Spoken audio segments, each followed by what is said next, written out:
ब्रह्मानंदं परमशिवं वेदं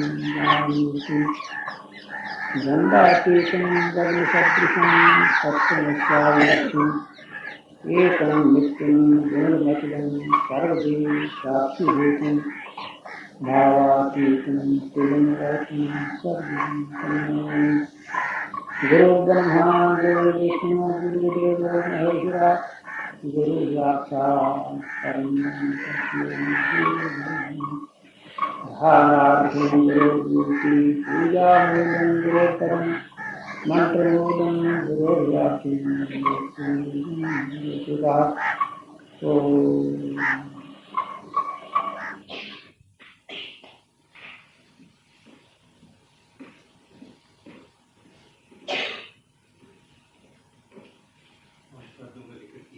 हाँ 5 पदों का जिक्र किया था। हाँ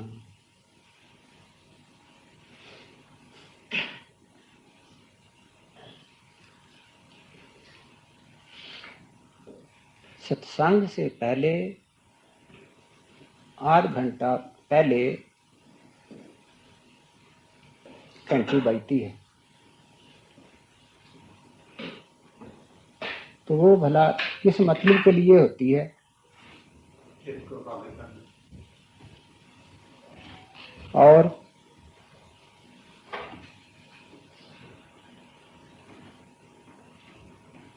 दूर हो जाने के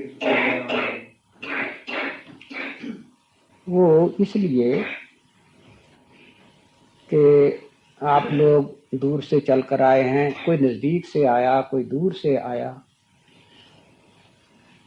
तो बाकी समय तो कुछ सेवा में या ऐसे ऐसे काम में चला जाता है, परंतु ये जो बैठ करके कीर्तन करना है ना भगवान के सामने, ये विशेष महत्व की चीज है। 21,600 श्वास मनुष्य के हैं, तो उसका कुछ अंश भगवान के निमित्त लगाने की जो प्रतिज्ञा कर रखी है, उसी के लिए ये समय दिया हुआ है कि आपके जो श्वास हैं वो इस तरफ लग जाएं। जो सेवा है वो तो सेवा है ही। शरीर द्वारा जो पाप किए जाते हैं वो शरीर के साथ सेवा करने से नष्ट हो जाते हैं। और ये जो बैठ करके कीर्तन करना है भगवान के सामने, ये गुण गण के तो श्वास भगवान के निमित्त लगाने हैं, इस मतलब के लिए है।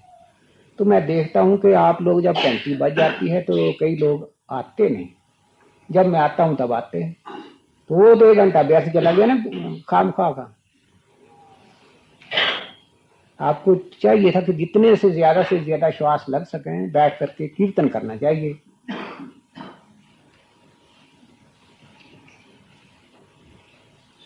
तो उसका फायदा उठाना चाहिए।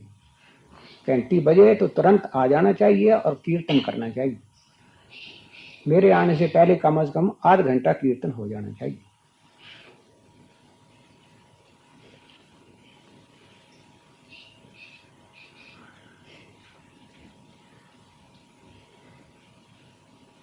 अपना जो कुछ भी है, जिसको अपना समझते हैं, उसमें से उसका कुछ अंश भगवान के लिए अर्पण होना चाहिए।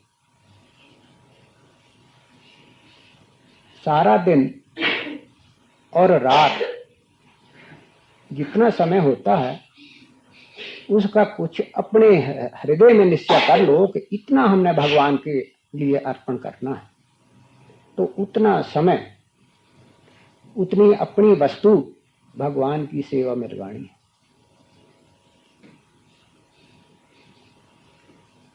फिर तो सच्चे मानो में भक्त हुए ना।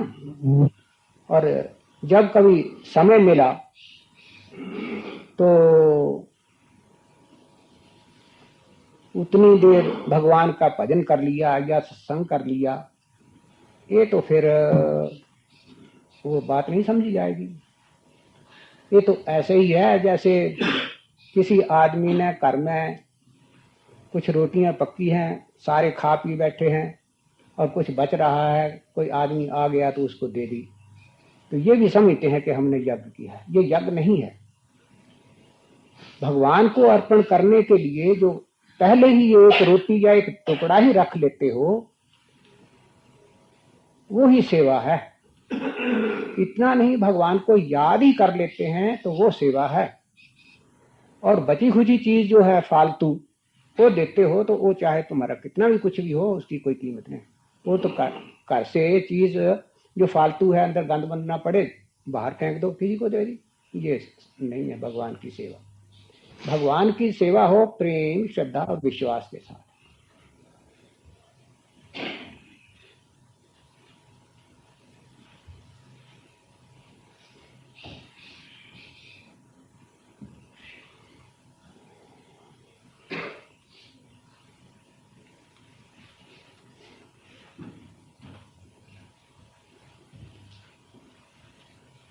तो कल यहां तक पढ़ा था, निश्चय यह राखे सदा, मैं नहीं करता काम, अहंकार को त्याग कर जपे सदा हरिनाम। ये पढ़ा था कल। क्या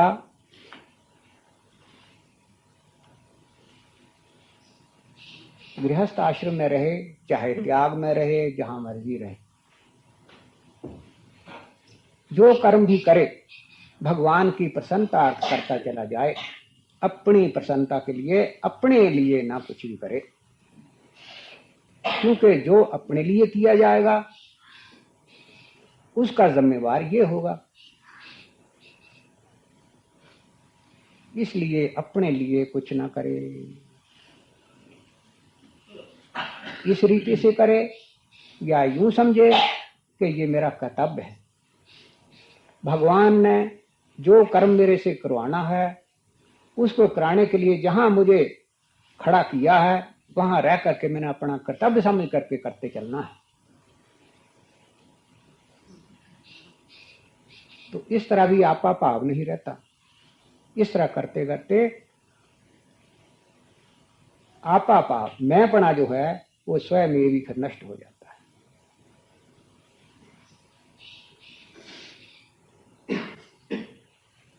तो इस तरह तो करना है व्यवहार, और फिर उसके बाद क्या करना है, बोल रही।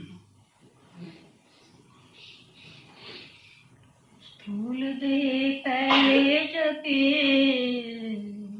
प्राण कोश फिर जाप, फिर मन में और बुद्ध में सतगुरु के परताप। के फिर भजन करने की युक्ति बतलाई, परमात्मा के नजदीक होने का तरीका बतलाया है। क्या इस प्रकार जैसे कर्म करने के बतलाया, इन कर्मों को करे ताकि कर्मों का लेप ना लगे, अंतःकरण शुद्ध रहे, और जपे सदा हरि नाम। कर से काम, मन से राम। शरीर द्वारा कर्मों को करता रहे और मन से भगवान का नाम जपता रहे। उस नाम के जपने की युक्ति क्या है, तो कहते स्थूल दे पहले जपे। शुरू में वाणी द्वारा जप करे, और प्राण कोश फिर आप जाप, उसके बाद फिर प्राणों से जाप करे। कल भी बतलाया था कि इस जीव आत्मा के ऊपर 5 पर्दे पड़े हुए हैं, 5 कोश हैं, 5 पर्दे हैं, अन्नमय, प्राणमय, मनोमय, विज्ञानमय और आनंदमय। ये 5 कोश कल बतलाए थे। ये 5 पर्दे उतारने हैं, तो इनके लिए पहले वाणी द्वारा जप, और फिर दूसरे अन्नमय के बाद प्राणमय को, दूसरा जो पर्दा है उसको उठाने के लिए प्राणों के साथ जाप है। प्राणों के साथ जाप किस तरह है, ये जो हमारा श्वास आता और जाता है, ये क्या है, ये वायु है। बाहर से अंदर जाती है और अंदर से फेफड़े उसको बाहर धकेलते हैं, ये हवा है। परंतु इस हवा को अंदर कौन ले जाता है और बाहर इसको कौन फेंकता है, वो है प्राण। जो प्राणमय कोश है ये कर्म वो करता है। क्या करता है? हमारे अंदर जो फेफड़े हैं लोहार की धौंकनी की तरह है, उसके ऊपर दबाव डालते हैं। लोहार की धौंकनी के ऊपर जब हाथ रखा जाता है तो उसमें से हवा बाहर निकलती है। तो इसी तरह प्राण जब हमारे फेफड़ों पर दबाव डालता है तो हमारा श्वास बाहर जाता है, और वो प्राण ऊपर उठता है तो फेफड़े खुल जाते हैं, बाहर की हवा अंदर जाती है। बस ये जो मशीन है इस तरह चलती रहती है, परंतु इसको दबाने वाला, चलाने वाला जो है वो प्राण है, और वो है हमारा सूक्ष्म शरीर। उस प्राण को पकड़ना है, परंतु वो इतना सूक्ष्म है कि वो आदमी की समझ में नहीं आता। तो उसकी युक्ति क्या है? युक्ति यही कि जो जाप तुम करते हो उसको इन श्वासों के साथ लगा दो। श्वास आता है और जाता है, उसी के साथ अपने नाम का जो जाप है उसके साथ लगा दो, आने और जाने के साथ। और जहां इसके साथ लग गया तो कुछ समय अभ्यास करते करते उस सूक्ष्म प्राण का भी बोध होगा कि पीछे इसको कोई चलाने वाली चीज और है। उस वक्त उसका बोध उस वक्त होता है जब ये स्थूल श्वास जो हमारे अंदर आता और जाता है ये बहुत ही सूक्ष्म हो जाता है। आप जाप करके देखें इस तरीके से तो आपको पता चलेगा कि श्वास हमारा जो आ जा रहा है ये मालूम नहीं हो रहा। एक छोटे से पॉइंट से उठता है और वहां ही शांत हो जाता है, उठता है और वहां ही शांत हो जाता है। जितना मन ज्यादा चंचल होगा श्वास तेजी के साथ आवेगा और जावेगा, आपको सुनाई देगा, देखने में आवेगा।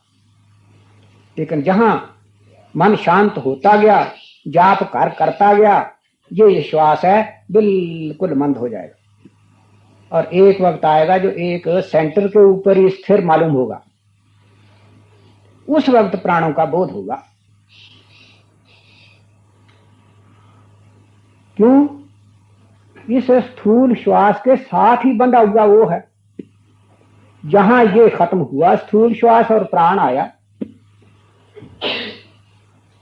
बस जिस वक्त प्राण को पकड़ लिया तो मन स्थिर हो गया। तो इतना काम जो है ये केवल मात्र जाप से होता है। कब? जब मन से जाप किया जाए।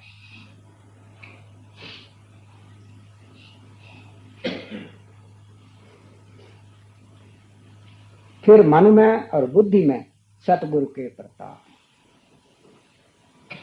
इसके बाद फिर तीसरी पौड़ी या तीसरी जो मंजिल है वो बुद्धि द्वारा समझने वाली, अर्थात उसमें फिर जाप नहीं किया जाता, उसको केवल मात्र आते जाते श्वास को देखते रहना होता है। मन से काम नहीं लेना। मन स्मरण करता था, लेकिन बुद्धि जो है इसने सिर्फ ज्ञान से ही काम लेना है, अर्थात देखते रहना क्या हो रहा है। मालूम होगा कि कोई चीज आ रही है, कोई जा रही है। एक तार है जो आ रही है और इस श्वास को बाहर फेंक रही है या दबाव डाल रही है। इस बात का सिर्फ बुद्धि से ही बोध होगा, जाप की यहां जरूरत नहीं।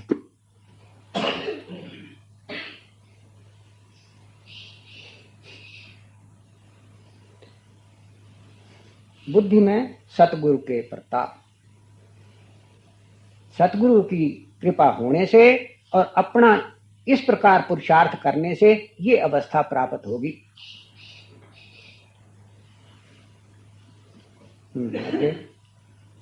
चार कोश में सो रहे जागे आनंद माही, आत्म रूप जाने तभी कर्म न ताने बधाई। चार कोश में सो रहे जागे आनंद माही।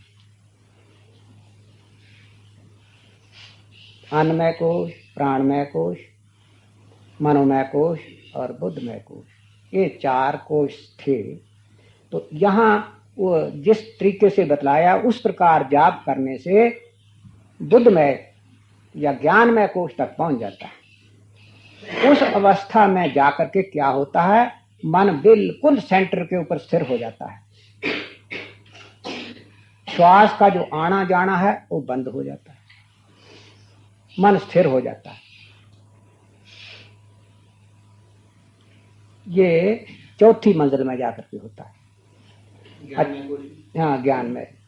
तो ज्ञान में के कोष में को तय करने के लिए क्या युक्ति बतलाई कि वहां जाप नहीं होता, केवल मात्र उसको स्मरण रखना है कि जो चीज अंदर हिलोर हो रही है उसको देखते रहना। उस हिलोर में क्या होगा, जो तुम जाप कर रहे थे वो ही सुनाई देगा। सुरत और नृत, ये दो ताकतें हर एक आदमी को मिली हुई। नृत वो ताकत है जो देखने वाली है, सुरत वो ताकत है जो सुनने वाली है। तब जो जाप तुम कर रहे थे उस शांत अवस्था में जाकर के सुनोगे तो मालूम होगा कि वो ही जाप कर रहा है, वो ही जाप हो रहा है। तब मन की स्थिरता हो जाएगी।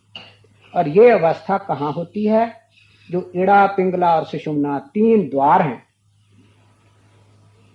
रजोगुण, तमोगुण और सतोगुण। ये जो तीनों गुण या तीन नाड़ियां हैं, उनमें से वो जो सतोगुण का मार्ग है, मध्य बिंदु है, वहां जाकर के तो मन स्थिर हो जाता है।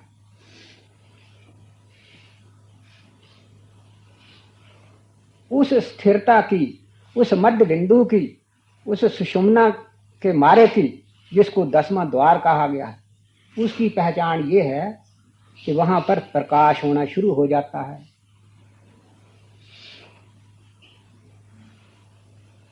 मन में जब स्थिरता आई तो प्रकाश आ जाता है। लेकिन वो जो प्रकाश है वो इस तरह के प्रकाश का नहीं जैसे सूरज का है। सूरज का है या रोशनी अग्नि का है, किसी चीज का नहीं, वो दिव्य प्रकाश है। क्योंकि अगर यही प्रकाश वहां देखने में आए तो अनोखी बात क्या हुई, नई बात क्या मिली।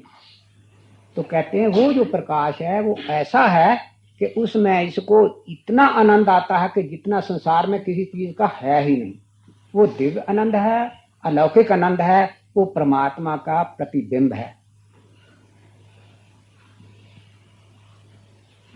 जिस तरह सूरज का प्रतिबिंब पानी में पड़े तो उसका जो प्रकाश होता है वो प्रतिबिंब कहा जाता है। इसी तरह अंतःकरण में जिस वक्त इस प्रकार वहां पहुंच जाता है विशुद्ध सतगुण में, वहां पर इसकी स्थिरता हो जाती है चित्त की, तो परमात्मा का प्रकाश उसमें पड़ता है और इसको आनंद आने लगता है। बस जहां वो आनंद आया तो दुनिया के आनंद उतने ही फीके पड़ने लग जाते हैं। और जहां प्रतिबिंब आया तो फिर आप समझ ही सकते हैं कि बिंब को देखने की फिर ज्यादा मेहनत नहीं करनी पड़ती। आप सूरज को देखना चाहते हैं तो पानी जमीन पर के ऊपर किसी बर्तन में रखा हुआ है, उसमें प्रतिबिंब पड़ा हुआ है, तब सूरज को देखना क्या मुश्किल है भाई। देखो कि ये प्रतिबिंब कहां से आ रहा है, पीछे हट करके ऊपर आसमान की तरफ देखोगे तो मालूम होगा कि वो सूरज है और उसमें ये पड़ रहा है।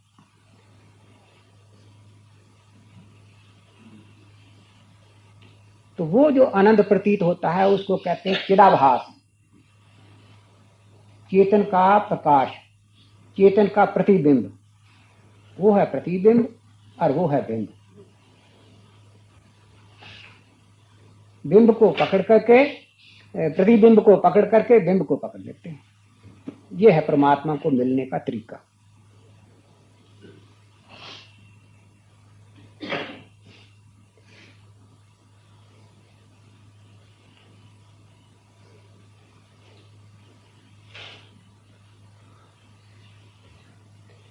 चार कोश में सो रहे, जागे आनंद माही, आत्म रूप जाने तभी कर्म न ताहे बंधाए। जिस वक्त वहां पहुंच गए तो फिर जो थोड़ी बहुत कर्मों में लेस थी भी वो भी छूट जाती है। वहां पर असलियत का बोध हो जाता है, वहां पर सब प्रकार का ज्ञान जो है वहां हो जाता है। वहां फिर किसी से पूछने की, ग्रंथ पोथियां पढ़ने की आवश्यकता नहीं। जो जानना है आपसे आप जाना जाता है। उस ज्ञान स्वरूप परमात्मा के संबंध होते ही सब कुछ आपसे आप मालूम हो जाता है। महाराज जी छोटी जी अर्ज है, ये पहला स्थूल जाप करके तो थोड़ी देर करने के बाद फिर प्राणायाम के नाल जाप होना चाहिए। असल बात तो ये है कि जाप इतना होना चाहिए कि शरीर थक जाए।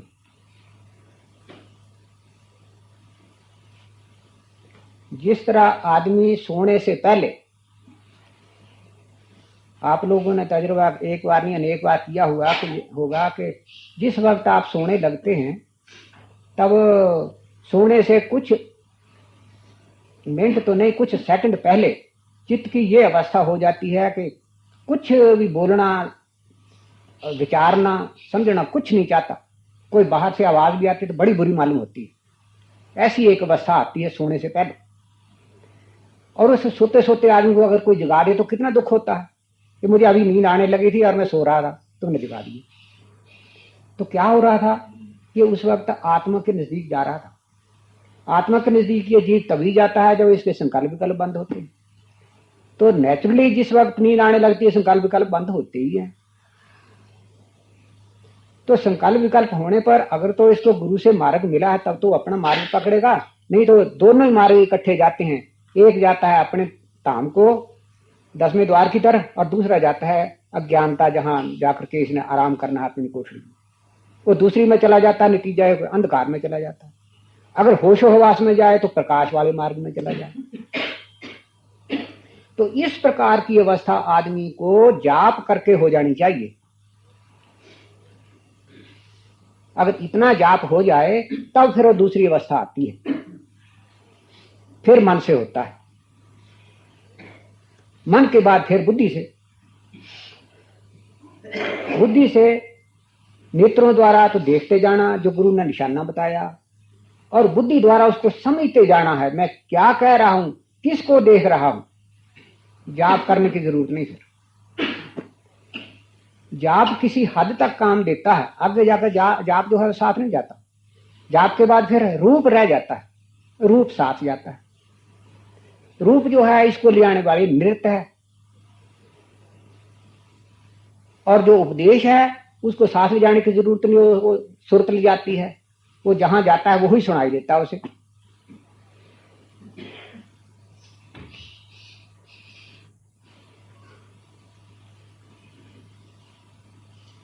आगे कर्म जिसे बांधे नहीं आवागमन मिट जाए, माया चक्र से निकल कर मुक्त जीव हो जाए। बतलाया था इड़ा, पिंगला और सुषुम्ना ये 3 द्वार हैं। अंदर यहां पर 3 नाड़ियां हैं। दरमियान की जो नाड़ी है वो प्रकाशवान है, वो सतोगुण की है। उसी को 10वां द्वार, दिव्य नेत्र, ज्ञान चक्षु, तीसरा नेत्र, इसी को कहते हैं। और दाहिना और बायां जो है ये इड़ा और पिंगला है, ये रजोगुण और तमोगुण है। तो दरमियान का जो मार्ग है यही मार्ग लिया जाता है। तो कहते हैं कर्म जैसे बांधे नहीं आवागमन मिट जाए। जो इस द्वार में एक बार प्रवेश कर जाए वो आवागमन के चक्र से मिट जाता है। रजोगुण तमोगुण का वहां लेख नहीं रहता। रजोगुण जो तमोगुण है यही इसको जगत में लाने उस मार्ग पर पड़ जाता है जहां रजोगुण तमोगुण है ही नहीं। माया चक्र से निकलकर मुक्त जीव हो जाएंगे। ये तीनों गुणों का जो जाल था बना हुआ उससे छुट्टी पा जाता है। माया का जाल क्या है? यही सत्व रज तम तीनों गुण। इन 3 गुणों से छुट्टी पा जाता है। परंतु रजोगुण और तमोगुण 2 तो हुए, सतगुण क्या? तो सतोगुण ये जो है ये भी माया का ही है। इससे ज्ञान मिलता है और संसारिक सुख संपत्तियां मिलती हैं, संसारिक लौकिक जितने सुख हैं वो प्राप्त होते हैं। तो विद्या हो, संसारिक सुख हो, ये भी क्या है?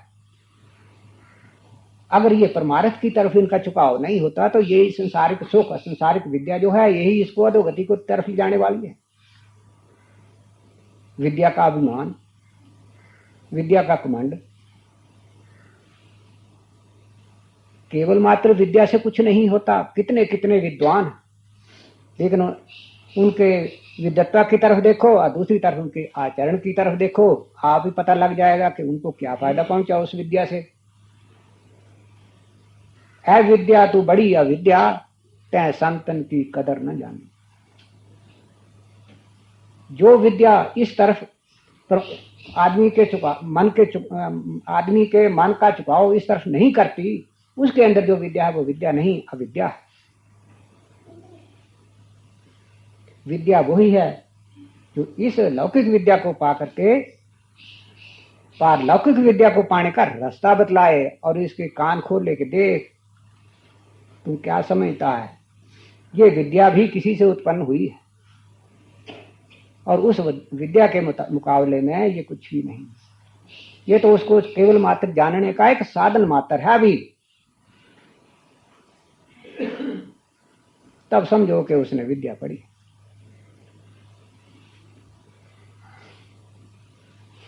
माया चक्र से निकलकर मुक्त जीव हो जाए, तो जब इस द्वार में प्रवेश कर जाए तब ये संसार बंधन से मुक्त हो जाता है। क्यों? ये जो सड़क है ये सीधी ब्रह्मलोक को जाती है। जो इस मार्ग पर चल पड़ा वो फिर पीछे वापस नहीं आता।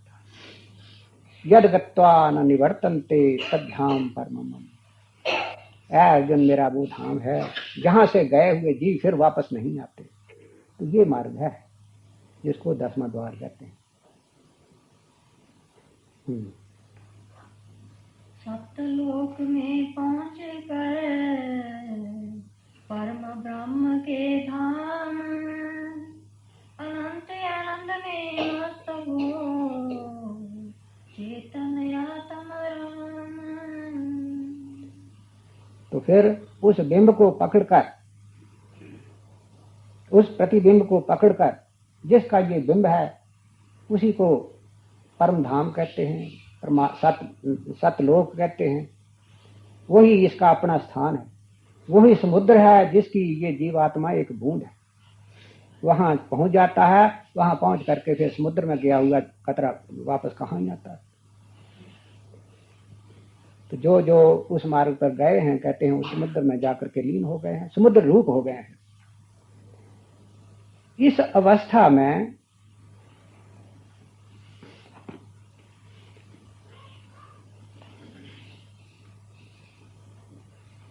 ये जो सत्यलोक है, परमात्मा का धाम है, तो यहाँ पर जो जाने वाले जीव हैं कोई ऐसे हैं कि जिनके हृदय में कुछ अगरचे संसारी वासनाएं तो नहीं रहती, लेकिन कुछ ऐसी ऐसी वासनाएं रह ही जाती हैं।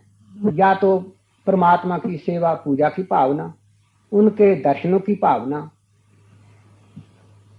या उस लोक में जाकर वहां की स्वतंत्रता का आनंद लेने की भावना, या कुछ ऐसी होती है कि हम जीवों का कल्याण करें।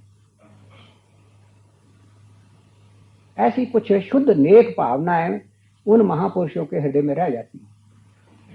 तो वो उस धाम में पहुंच तो जाते हैं परंतु उस प्रभु में जाकर के लीन नहीं होते। उनकी हस्ती बनी रहती है वहां जाकर के।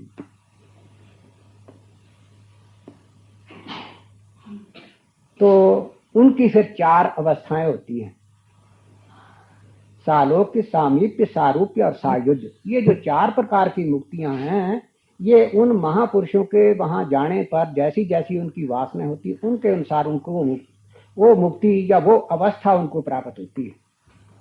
सालोक्य मुक्ति, जो इस लोक से चले जाते हैं और प्रभु के धाम में पहुंच जाते हैं परंतु उसमें लीन नहीं होते। वहां जाकर उसकी दिव्यता का आनंद लेते हैं, प्रभु का दर्शन करते हैं और स्वतंत्रता से फिर विचरते हैं।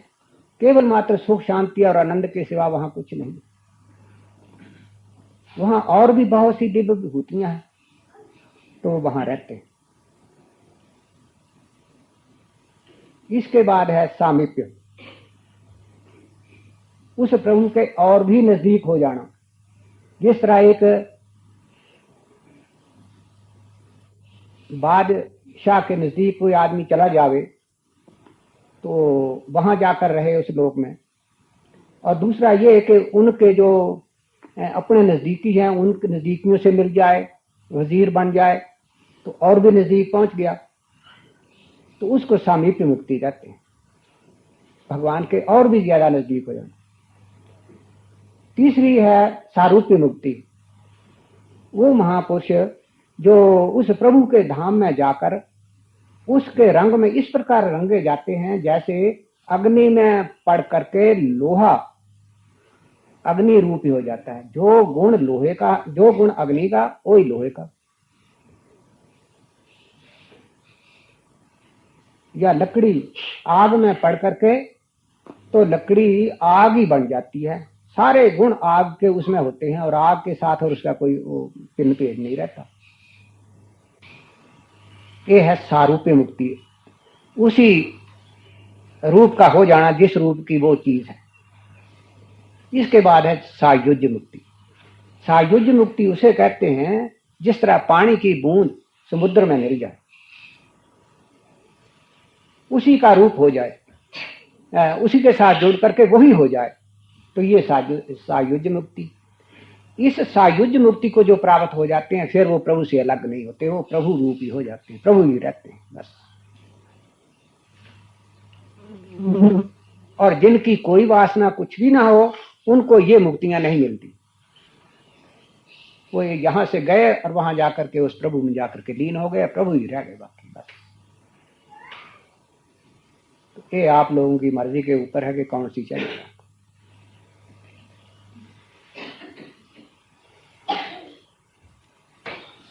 जब तुम बच्चे मुड़ते कोई न थी पहचान, तब चित चंचल डोलता ठहरे पलक नयन। कहते हैं जिस वक्त तू पैदा हुआ था, छोटी उम्र थी, उस वक्त मन बड़ा चंचल था।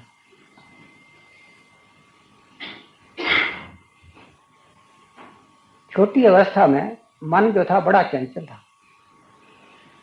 मन की चंचलता ज्यादा होने के कारण नतीजा क्या था? चित्त भी दुखी था, किसी वक्त बेचैन, हर वक्त रोता ही रहता था।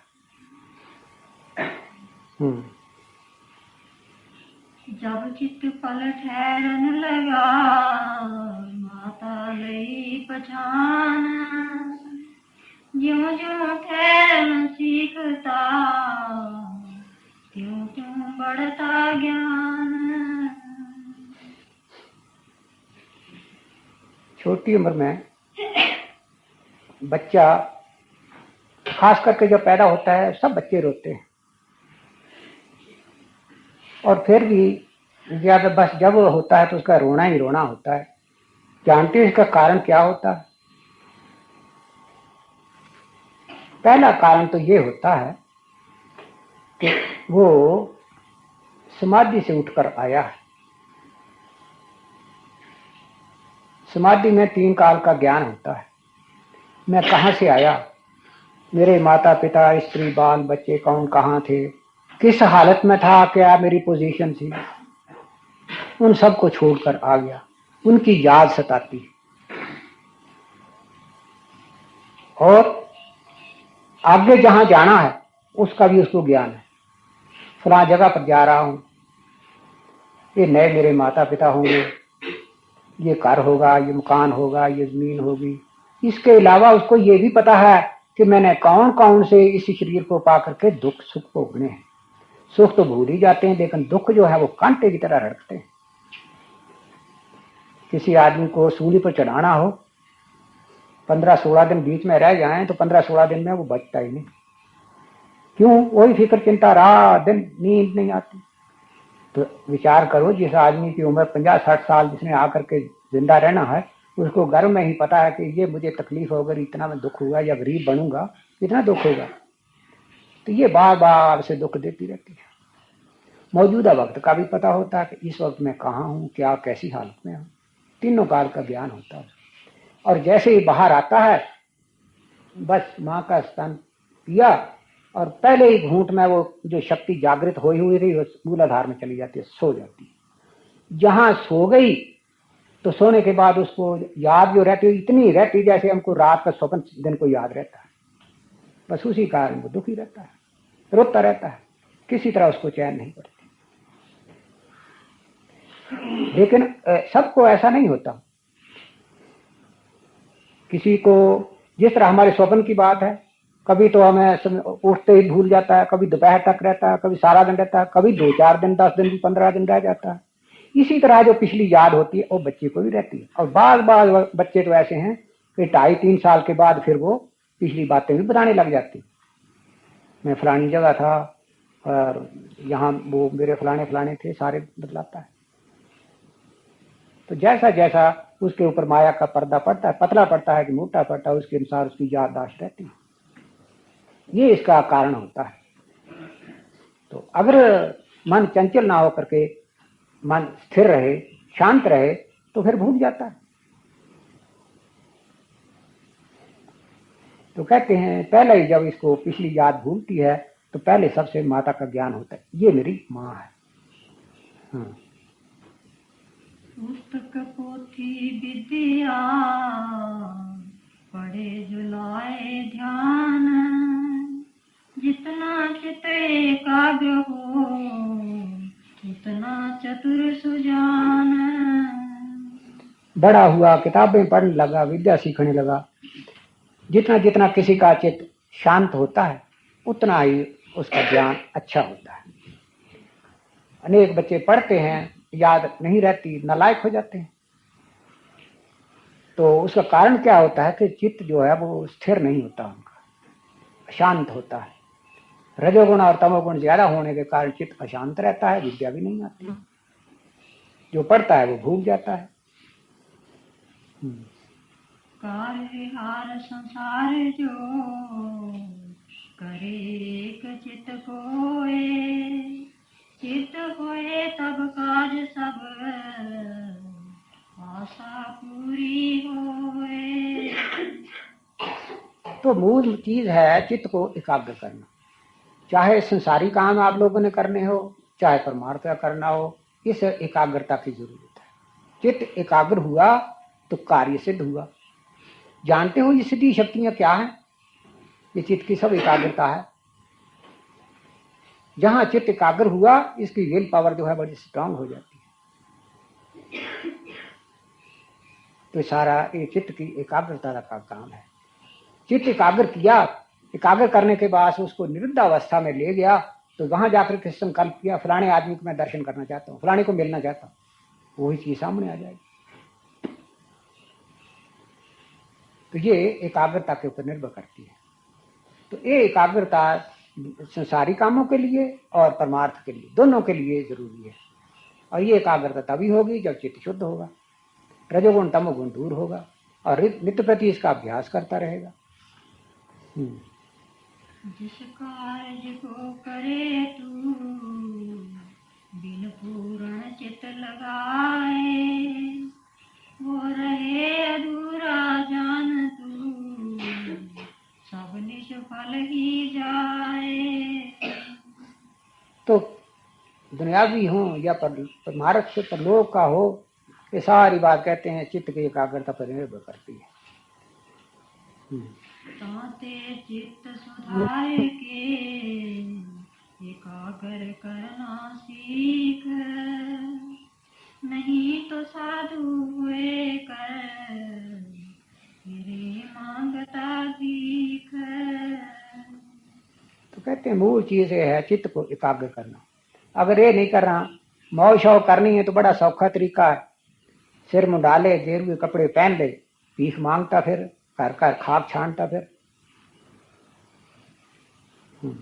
यही एकाग्र चित्त जो करे हरि का ध्यान, माया जाल को भेद कर पावे पद निर्वाण। तो जैसा मैं पहले कह चुका हूं कि बस जहां चित्त एकाग्र किया, चित्त की निरुद्धावस्था आई और किसी भी चीज का संकल्प किया, वो चीज सामने आ जाएगी। तो इस तरह अपने चित्त को एकाग्र, प्रभु का ध्यान कर, वो तेरे सामने आ जाएंगे। नतीजा ये होगा कि प्रभु सामने आए, माया का जो जाल है वो टूट जाएगा। माया का जाल टूटा तो तू निर्वाण पद को प्राप्त हो जाएगा। वो जो प्रभु का धाम है वहां पहुंच जाओगे। जितना जितना एक सू चित कर सकेगा तू, उतना उतना बुद्धिमान गिना जाएगा तू। तो सारी बात कहते हैं चित्त की एकाग्रता के ऊपर है। जितना कर सकेगा उतना ही बुद्धि तीव्र होगी, लौकिक और पारलौकिक दोनों कार्य सिद्ध होंगे। बिना एकाग्र दिल किए मुश्किल होए न हल, पावे जंगल बैठ पावे रंग महल। तो कहते हैं चित्त की एकाग्रता का संबंध कार्य या साधुपना या त्यागीपने के विच निर्भर नहीं करता कि त्यागी होकर के ही ये काम हो सकता है, साधु बन करके ही हो सकता है। ऐ नहीं, चाहे कहीं रहो, मतलब तो है चित्त को एकाग्र करना। और तेरे को जहां अनुकूलता है वहां कर। दिल अरु पारा एक सम, हरदम नहीं करार, इनको जो कायम करे उसकी गति अपार। कहते हैं दिल को खड़ा करना, स्थिर करना और पारे को स्थिर करना, ये दोनों ही बड़ी महत्व की चीजें हैं। मन को स्थिर किया तो प्रभु को पा लिया, पारे को स्थिर कर लिया तो कीमिया बना लिया, सोना चांदी बनाने लग गए। इन दोनों को स्थिर करने वाला कोई विरला होता है। वैराग्य करल में डाल कर प्रेम राम रस पाए, 8 पहर घोटत रहे चित्त शुद्ध हो जाए। तो पारे को कुछ दवाइयां डाल करके खरल करते हैं, फिर आग देते हैं, उसे पारा स्थिर हो जाता है। तो इस प्रभु की तरफ जाने वाला जो आदमी है, इस मन को स्थिर किस तरह कहते वैराग्य का खरल लेकर के परमात्मा को जो नाम है उसका रस डाल करके इसको खरल करता रहे। मतलब रात दिन प्रभु की याद में अपने मन को लगा दे।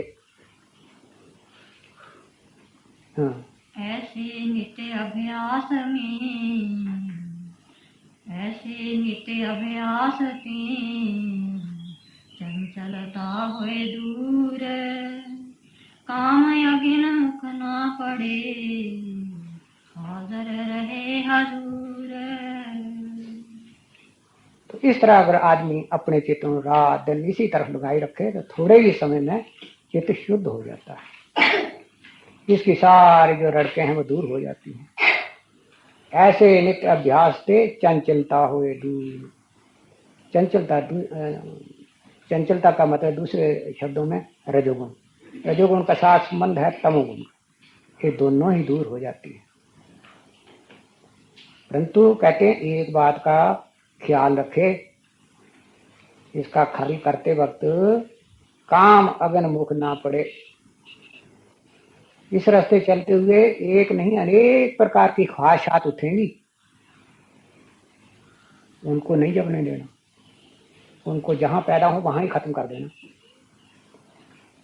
सिर्फ एक ही वासना रहे, प्रभु के दर्शनों की जो लालसा है वो सदा इसके हृदय में बनी रहे। 8 पहर सन्मुख सदा ठहराए कर शिव नेत्र के माहे, वज्र कपाट उड़ाए कर परालोक ले जाए। हाँ, ये है सन्मुख सदा ठहराए कर शिव नेत्र के मान। शिव नेत्र देखियो ना, शिवानी जिथे वो है उथे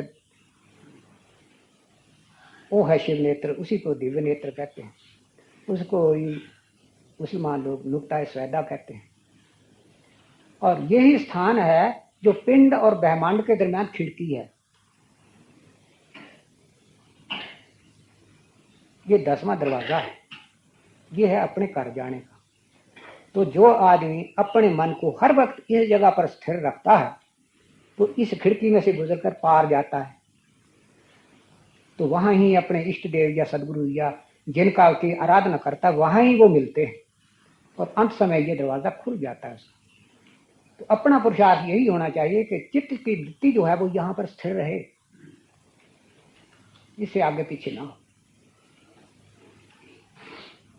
वज्र कपाट उड़ाए कर परालोक ले जाएं, दूसरे लोक में परलोक में चला जाता है।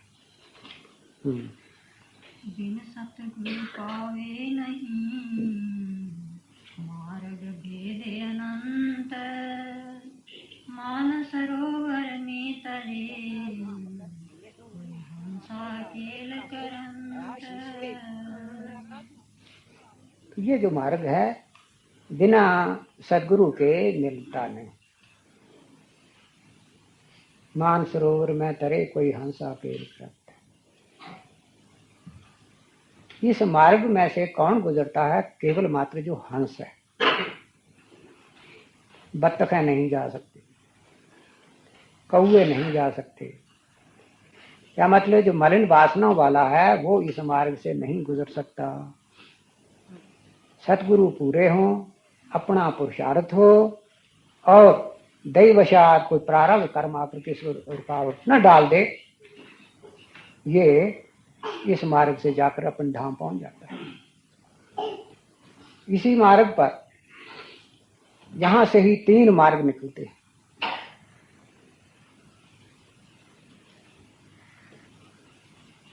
एक ब्रह्मलोक को जाता है, दूसरे ऊपर के दिव्य लोकों को जाता है, और एक वो है जो नरकों की तरफ ले जाने वाला है। तो जो साधक साधना करते हैं अपने इष्ट देव में, जिनका कोई थोड़ा बहुत ध्यान होता है, तो शरीर छूटते ही यहाँ पर वो आकर के मिल जाते हैं। और जहां वो आकर के मिले तो बस किस मार्ग पर जाना है, क्या करना है, कहाँ पहुंचना है, वो सारी बात आप समझा देते हैं। साधक का काम केवल मात्र यहां तक पहुंचना है, और जहां यहां पहुंच गया तो बस आगे का मार्ग साफ हो गया। तो 2 ही वहां पर रास्ते बाकी उसके लिए रह जाते हैं। एक तो ये कि हट के फिर संसार में आने का, या अगर कोई संसारिक बंधन ऐसा नहीं है तो फिर प्रभु अपने साथ ही अपने धाम में ले जाते हैं।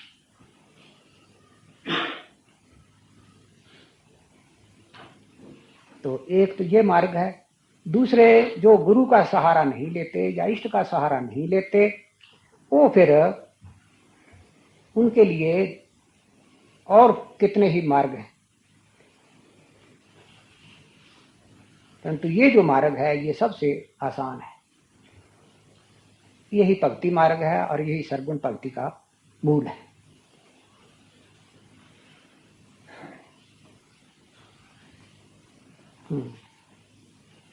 राग व्यास के पंख दो हंसाए उड़े आकाश। प्रेम ध्यान में मग्न रहे जग से रहे उदास। तो इस हंस ने हंस नो आत्मा ना, जिसदिया वृत्तियां शुद्ध हो गई वो हंस हो गया, जिसदिया शुद्ध ना हो वो हंस ना होया, कौआ हो गया। तो हंस बनना है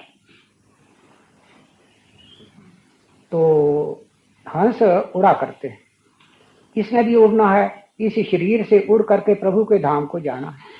तो कहते हैं इसके 2 पंख हैं, वैराग और अभ्यास। वैराग का अर्थ दसिया इसी कई दफा। संसारी भोगों से चित्त का उपराम हो जाना, यही वैराग है। एक तो ये पंख और दूसरे अभ्यास, नित्य प्रति अभ्यास करके चित्त को एकाग्र करना, ताकि अंत समय जो निशाना रखा हुआ है उससे इधर उधर ना हो। तभी होगा जब चित्त एकाग्र करने का अभ्यास करता रहा होगा। नहीं तो अंत समय जितनी किसी के अंदर आसक्ति ज्यादा है वो सारी की सारी रस्सियां आन करके खींचती है। उस राजा की तरह जब तक अपने चित्त को न बना लिया होगा तब पुत्र का ख्याल, स्त्री का ख्याल, रुपए पैसे का ख्याल, किस तरह गुजारा करेंगे, ये होगा वो होगा, कैसे करेंगे, ये जो रस्सियां हैं बड़ा उस वक्त आन करके शोर करती। तो इसी के लिए कहा कि वैराग होना चाहिए। और दूसरे अभ्यास द्वारा चित्त को ऐसा जमाया जाए कि कोई चीज सामने ना आ जाए। जहां जहां उसका प्रेम होगा वो चीजें सब सामने आएंगी। तो यही एक पॉइंट है जहां से इसके खिसकने का डर रहता है। लेकिन अगर सतगुरु समर्थ हों तो फिर उसको अपना हाथ पसार करके खींच लेते हैं, उसका चित्त कहीं जाने ही नहीं देते हैं। ये वही कर सकते हैं जो वहां अंदर जाते आते हों, जिनकी योग्यता हो, वो इस्तेमाल कर सकते हैं। पूरे और अधूरे गुरु में इतना ही अंतर रहता है, पूरा होगा तो अपनी योग्यता से उसको संभाल लेगा, चित्त इधर उधर भी जाता होगा तो भी पकड़ लेगा, इधर आओ कहाँ जाते हो। लेकिन अगर वो है नहीं तो अपना ही जितना इसके ताकत होगी उतना की स्थिर रह सकेगा। नहीं तो जो दूसरी आसक्तियां हैं पदार्थों की या कर्म है इसके, वो जबरदस्ती खींच के दूसरी तरफ ले जाएंगे।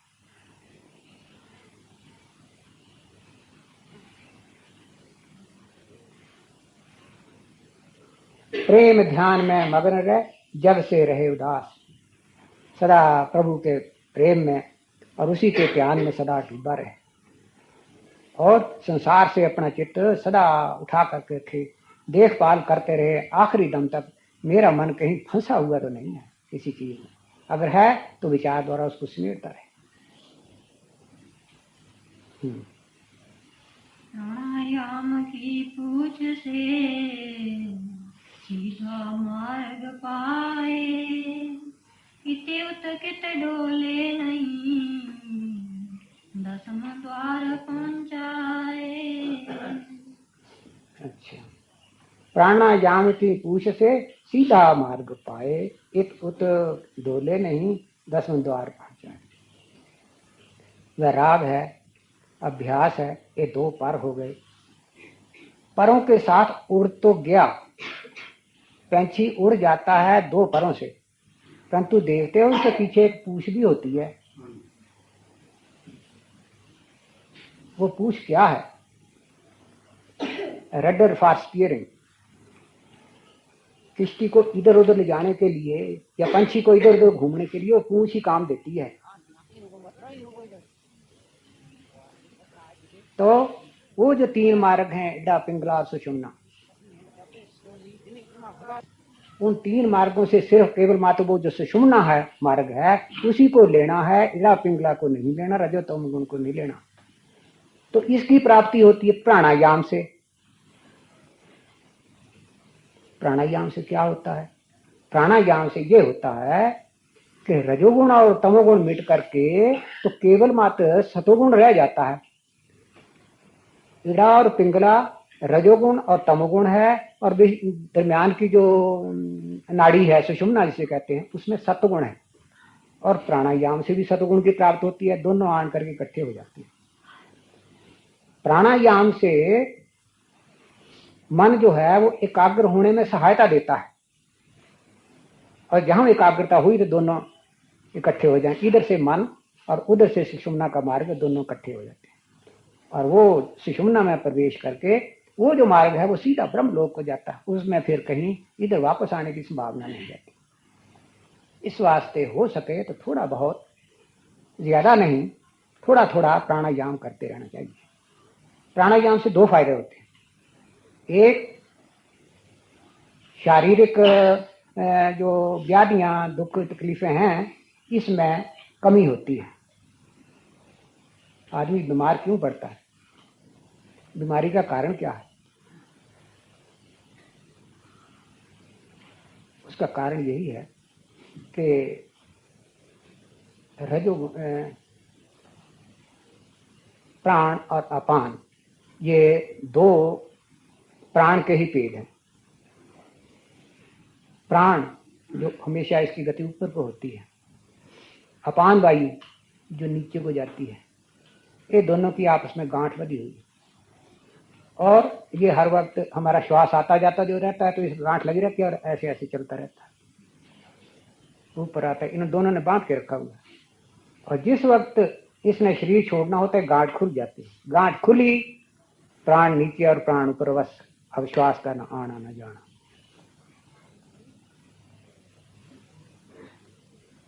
तब ये जो गांठ है तो मूलाधार से लेकर ऊपर चोटी तक कई मरकज हैं, स्थान हैं जहां पर ये प्राण अपने सेंटर बनाए हुए हैं। तो किस सेंटर पर से प्राण निकलता है उसी के अनुसार संसार में इसकी गति होती है। जो यहां निकलेगा वो तो ऊपर के लोगों को जाएगा और इससे जहां नीचे जाएगा तो मनुष्य लोक में आएगा और इससे भी नीचे नीचे के किसी भी मार्ग से प्राण निकला तो अधोगति को चले जाएगा। ये आम जानी हुई बात है कि जो अंत समय जिसको पेशाब आ जाए या पखाना आ जाए वो जीव नरकों को या अधोगति को चले। तो वो जो सेंटर है मूलाधार से ऊपर तक, वो जितना ऊपर से ऊपर जाएगा उतना ऊपर के लोगों को जाएगा। तो योगी जन जो है उनके प्राण यहाँ से निकलते हैं, यहाँ से। उसका ये जरूरी नहीं होता कि ब्रह्म यानी सिर फटे तब निकलता। प्राण तो ऐसी वस्तु है जो हर एक चीज को पेनिट्रेट कर जाता है। जिस तरह अग्नि है, किसी चीज को फाड़े बगैर कहीं की कहीं चली जाती है। बिजली से भी सूक्ष्म चीज है प्राण, तो वो यहाँ से निकलता है, वो सीधा ब्रह्मलोक को जाता है। और यहाँ तक भी जाना बड़ा अच्छा है, नेत्रों से जाना ये भी अच्छा है। प्राण जिस वक्त शरीर से निकलते हैं तब ये इनका स्वभाव है कि जिस मार्ग से निकलते हैं उस मार्ग को खुला छोड़ जाते हैं। वो मार्ग खुला ही रहता है, दरवाजा खुला रहता है। आंखों से निकले तो आंखें खुली रहेंगी, कानों से निकले, मुंह से निकले, नाक से निकले, सिर से निकले, जिस रास्ते से निकले वो रह जाता है। तब नाक से निकले तो उसकी ये पहचान होती है कि वो मार्ग आखिर तक गर्म रहता है। सारा शरीर ठंडा हो जाएगा लेकिन जिस मार्ग से निकला वो गर्म रहेगा। तो प्राणायाम के करने से वो प्राण जो है इस जगह पर आ जाता है अपने आप ही। जहां आया तो वो प्रवेश कर जाता है सुषुम्ना में, वो गया सीधा। दूसरे ये कि इससे शारीरिक जो स्वास्थ्य है ये आदमी का अच्छा रहता है। जहां प्राणों का बैलेंस डिस्टर्ब हुआ और कोई बीमारी आई तब इस को समझने का तरीका क्या है। सबसे बड़ी पहचान जो है जो नासिका के दोनों छिद्र है ना,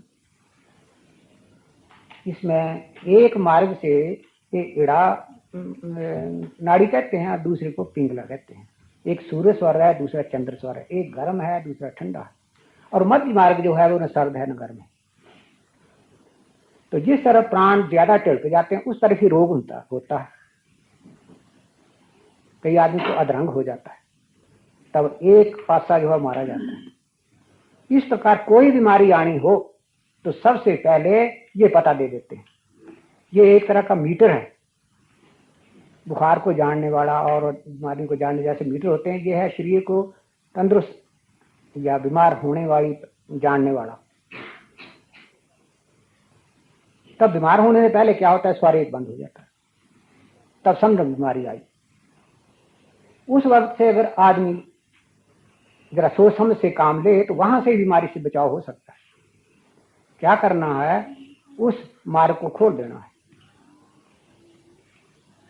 खोलने का तरीका क्या, जिस मार्ग से श्वास अच्छी तरह आ जा रहा है ना उस करवट सो जाना चाहिए। उस करवट सो जाओगे तो दूसरा सर खुल जाएगा।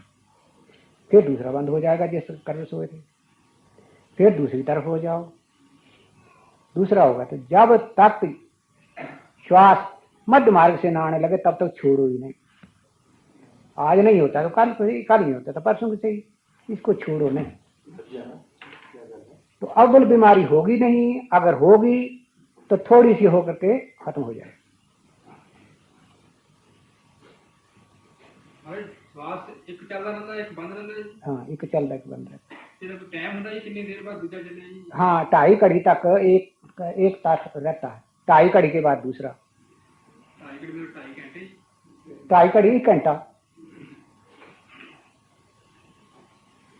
ये तो है नेचुरल। अगर ऐसा चलता रहे किसी का, वो बीमार पड़ ही नहीं सकता। और जहां इसमें गड़बड़ हुई तो बस समझ लो कि बीमारी आई या आने वाली है। तो ये जो बातें हैं, ऐसी बातें हैं, ये प्राणायाम से साफ हो जाती हैं। तो शारीरिक सुख और पारलौकिक सुख।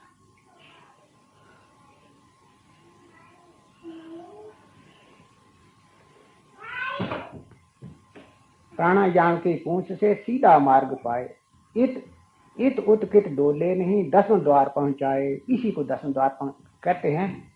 यहाँ पहुंचा, 10वें द्वार पहुंचा और सुषुम्ना का जो मार्ग है वो लिया तो बस अपने घर पहुंच गए।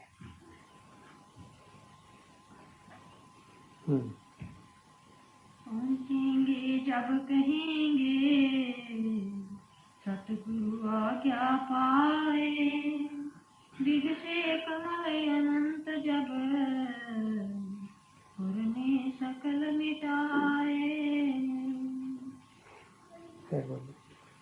पहुंचेंगे जब कहेंगे सतगुरु आज्ञा पाए, दिग से कमल अनंत जब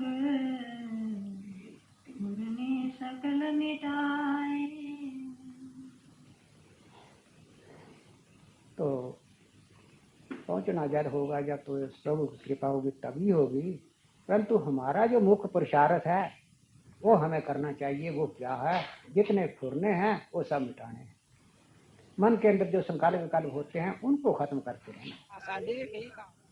और वो होगा अभ्यास से, साथ में होगा वैराग की मदद, साथ होगा प्राणायाम, साथ होगी सोबत संगत, विवेक जो है वो जागृत रहेगा, तब ये कार्य सिद्ध हो सकेगा। टाइम हो गया।